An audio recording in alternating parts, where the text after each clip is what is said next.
Saya mengucapkan belasungkawa yang sangat mendalam atas perginya beliau, karena walaupun pertemuan kami baru bulan November tahun lalu secara pribadi, namun saya mengikuti beliau sejak masa COVID kemarin.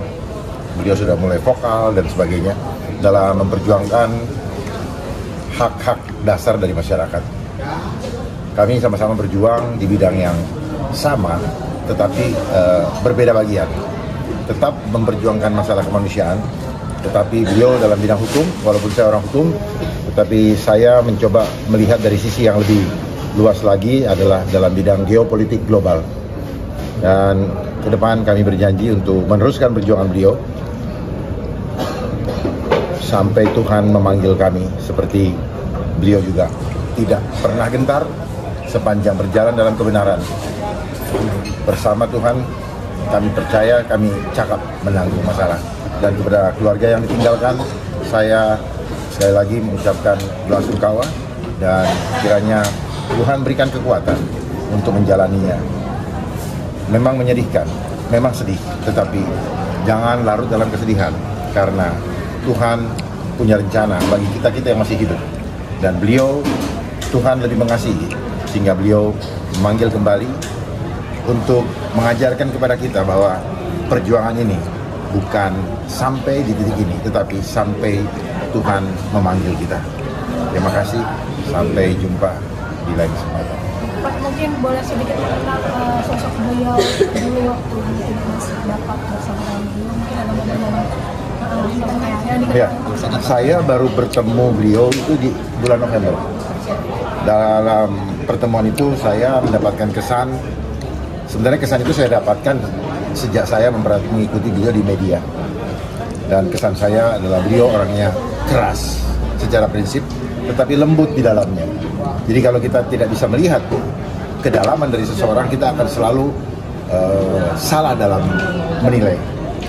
Ya, seringkali apa yang diluapkan terasa tidak enak didengar, tetapi sebenarnya ingin mengetuk kepada kita semua yang hati nuraninya sudah tidur atau sudah buta, agar terusik dan sadar akan hal-hal yang sebenarnya terjadi di belakang layar, yang semuanya selalu menyembunyikan dengan hal-hal yang, kalau bahasa hukum apa, modus operandinya, drama kejahatan selalu ditutupi, sehingga cara menutupinya itu membuat orang jengkel.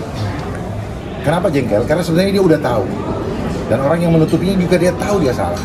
Tetapi karena ada rambu-rambu yang dibangun dalam pembuktian empirik, harus ada bukti formalnya, maka selama bukti formal belum ketahuan, maka semua orang boleh ngeles. Itu belajar dari sekolah, boleh nyontek kalau tidak ketahuan guru. Jadi itu yang saya dapat pesan.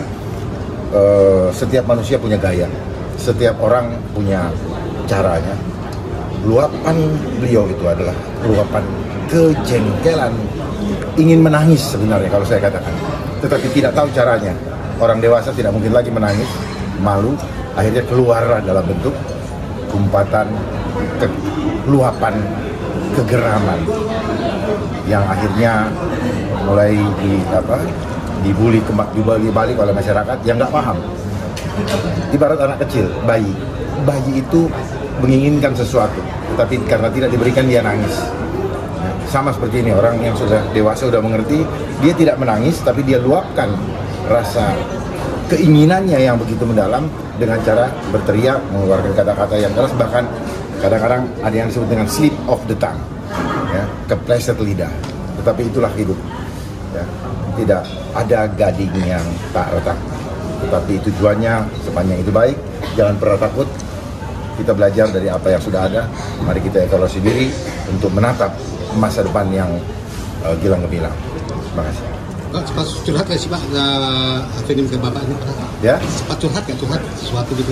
Curhatnya cuma begini, mari kita sama-sama untuk berjuang untuk masyarakat, memperjuangkan kepentingan dan keselamatan masyarakat. Karena selama ini kita tahu, di negara yang menganut sistem kapitalis, orang-orang yang tidak punya kapital itu akan disingkirkan oleh sistem. itulah permainan kehidupan ini. Menyayangkan nggak sih Pak, kan beliau adalah sosok yang hebat begitu. Beliau adalah sosok yang bisa dibilang berani, Vokal, Pak. Termasuk orang yang vokal gitu. Menyayangkan sekali gitu ya. Apakah mungkin nanti tidak ada yang bisa Tidak. Saya tidak menyayangkan. Kenapa? Saya tidak menyayangkan apa yang sudah diputuskan oleh Tuhan. Jangan pernah komplain, jangan pernah kecewa. Karena kalau kita kecewa berarti kita tidak menerima keputusan Tuhan. Mungkin apakah nanti ada yang seperti beliau apa nantinya? Jangan kita bermungkin-mungkin. Kalau perlu dari yang bertanya kepada saya, jadilah seperti beliau. Jangan menyuruh orang. Cakep ya, kita jadi pengecut namanya. Suruh orang maju, kita cuma ngomentarin dari belakang. Mari di antara kita semua yang ada di sini termasuk beliau untuk menggantikan posisi beliau, meneruskan. Karena pada dasarnya beliau pun sudah sama, tinggal meneruskan. Ya, cuman lebih berani untuk menegakkan apapun, berapapun harganya. Bagaimana Bang dipuji ke Bang Dharma Putra? Bukan dipuji, itu motivasi. Makasih ya. Terima kasih Pak Dharma. Sehat-sehat Pak.